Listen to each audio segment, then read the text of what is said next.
Baiklah, kembali lagi bersama kami di Regi Finansial. Kali ini kita akan membahas apa yang bisa kami temukan di saham HAIS atau PT Hasnur International Shipping Tbk. Jadi di sini ini laporan tahunannya yang 2023 udah keluar. Kita lihat apa yang bisa kami temukan. Di sini seperti biasa dijelaskan dulu secara umum, lalu ada manajemennya. Untuk yang direktur utamanya di sini ada Jayanti Sari. Lalu kemudian ada direkturnya, yang sebagai direktur itu ada Ricky.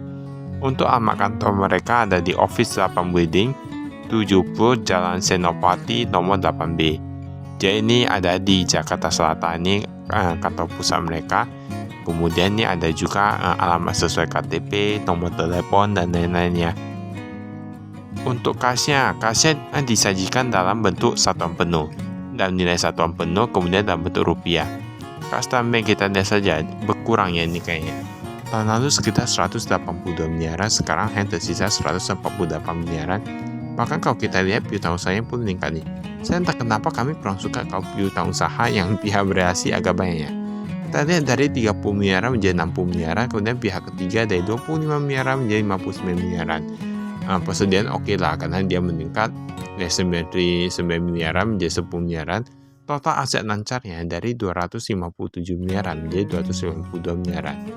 Nah, ini kalau dia karena penjualannya meningkat masih is oke lah. Tapi saya pihak bereaksi, kalau tergantung penjualan tergantung banyak, sampai pihak bereaksi agak gimana gitu ya.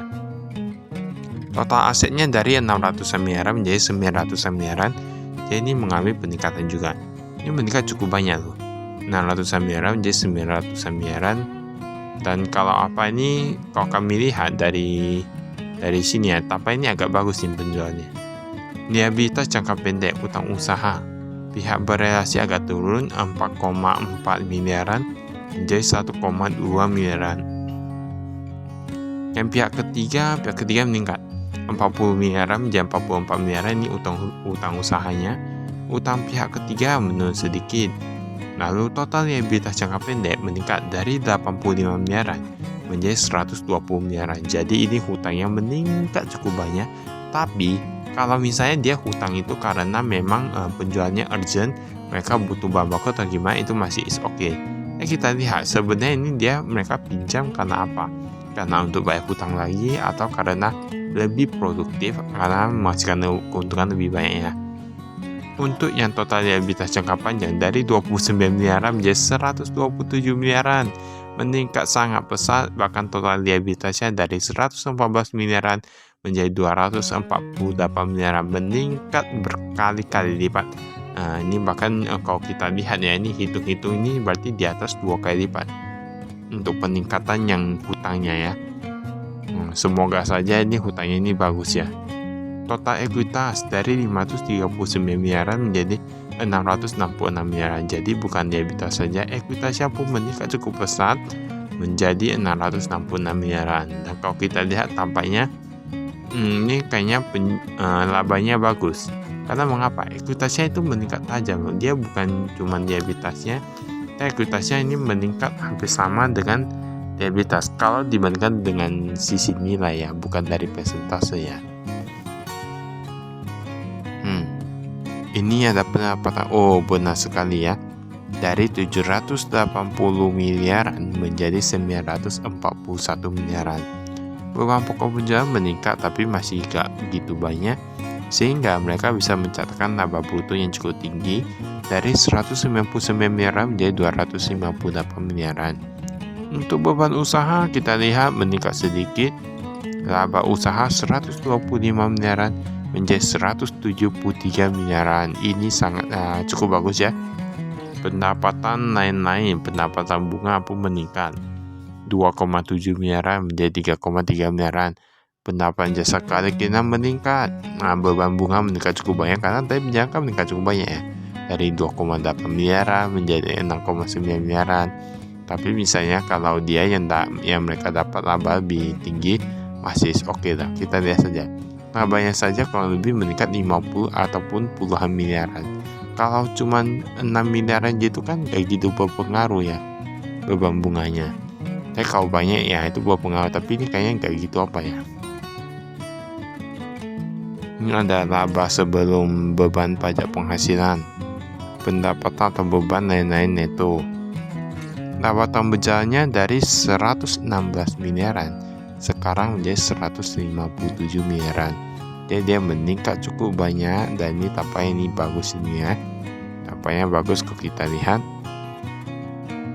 Yang kepala pemilik entitas induk sama ya, 157 miliaran.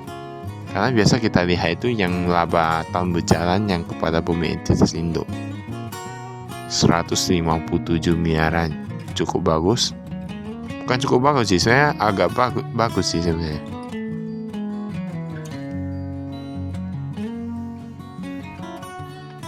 Di sini ada penerimaan dari pelanggan.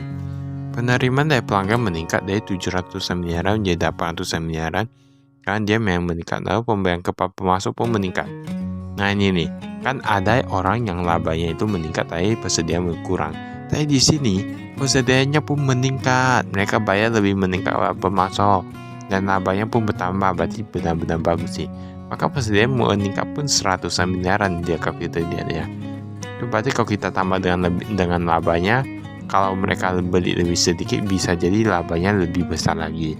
Tapi mungkin mereka lebih pentingkan penjualannya, gak penting set gitu di laporan keuangannya. Yang penting bisnisnya bagus. Dewan komisaris ada komisaris utama Jena Hadi HS dan direktur utama Jayanti Sari. Ini kayak bagus nih ya. Komisaris Iwan Ho, kemudian direktur Dariki Rama Pujotomo. Dan kalau kita lihat ini ada lambang 1, 2, 3, bintang 1, 2, 3. Nah ini berarti semua baru menjabat dan penghasilannya cukup bagus. Ini kalau mau dibilang ini bagus juga ya, hebat juga ya. Nah, direksinya Jayanti Sari, direkturnya Rodentina Devi, ada Ricky Rama Pujotomo. Ini walaupun menjabat kinerja sudah meningkat luar biasa, tapi seharusnya ini pengaruh dari presiden, direktur hingga presiden komisaris gitu lah ya. Nah seharusnya mereka yang mengambil keputusan, tapi kita lihat nanti ke depannya gimana. Karena biasanya perlu 2 hingga 3 tahun itu untuk melihat benar-benar kinerja mereka itu gimana. Ini anak perusahaannya pun ada juga.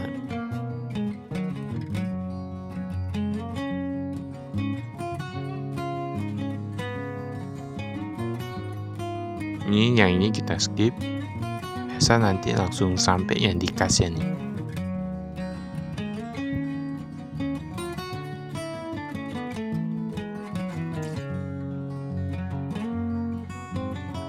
Nah ini kasnya.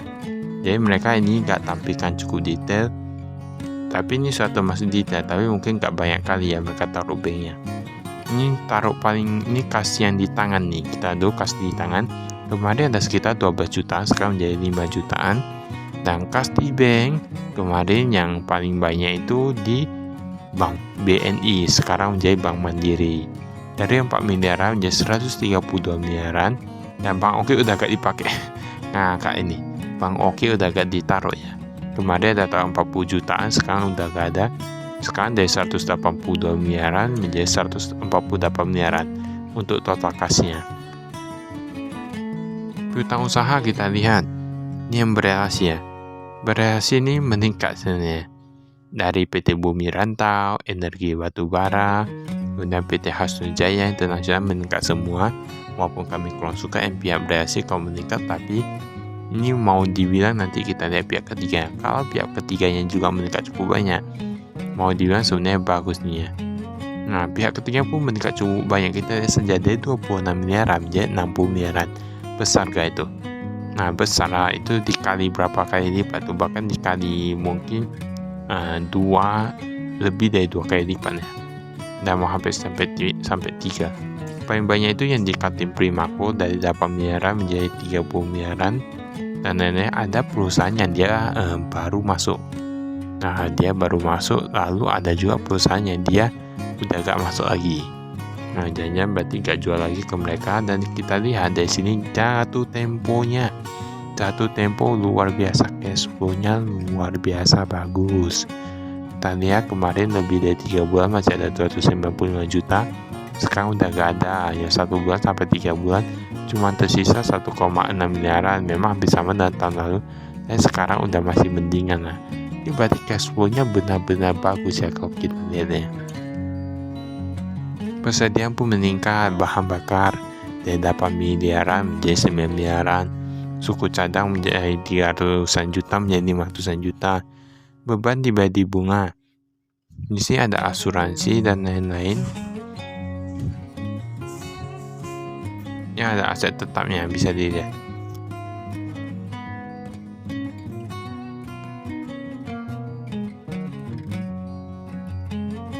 Nah, ini akumulasinya.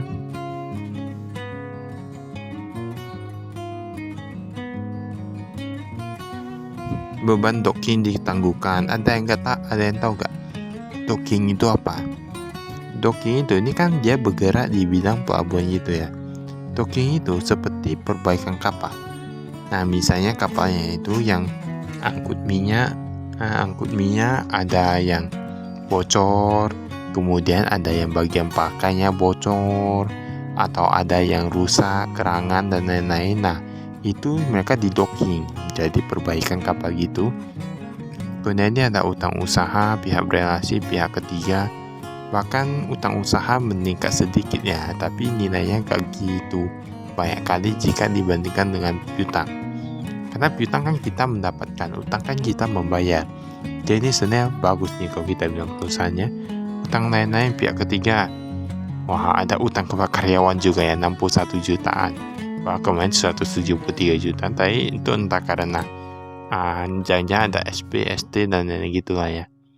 Ini liabilitas yang masih harus dibayar, kompensasi karyawan. Ini cukup tinggi loh liabilitas kompensasi karyawan 26 miliaran. Nah, agak bagusnya kalau udah dibayar ya. Jangan-jangan mereka ada aturan SOP dan lain-lain juga. Jadi perlu dilihat juga bagaimana peraturan dari sebuah perusahaan itu gimana. Pinjaman bank jangka panjang. Nah, baru-baru ini mereka ada pinjam dari Bank Mandiri 83 miliaran. Dan kita lihat nanti tahun depan itu bisa diolah jadi gimana, apakah penjualan mereka meningkat seperti ini.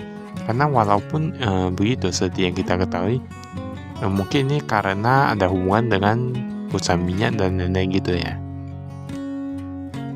Nah, ini kepemilikan sahamnya. Ini semua rata-rata 5%-an. Yang PT Nur pegang 40%-an. Masyarakat 20%-an. Jainal Hadi pun pegang 5,6%-an. Ada Ramadi, Hasnuryadi. Hasnuryadi ini saudara semua ya. Hasnuryadi. Oh ya, kemarin PT Hasnujaya ada pegang 28%-an. 28%-an ini dibagi 3, 5. Oh, ini jangan dibagi 5 ya, dibagi jadi tambah 5 orang ya. Berarti ini bisa dilihat nih. Tampaknya kalau tidak salah ya.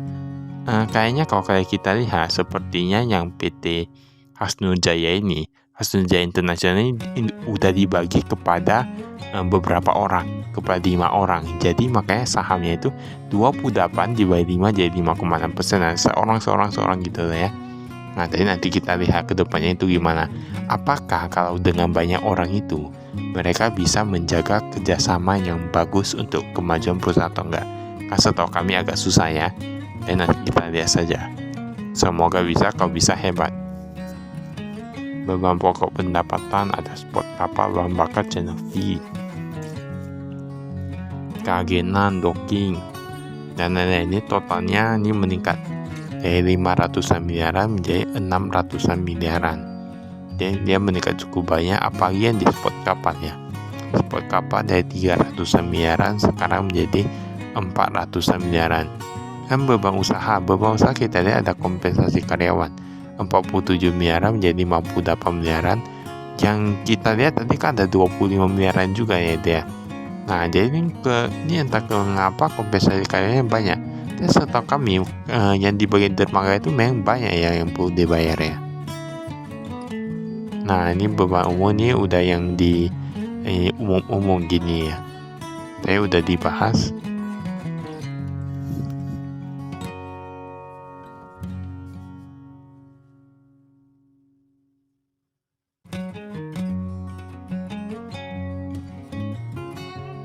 Baiklah, tampaknya itu saja dari kami. Sekian dan terima kasih. Saya investasi.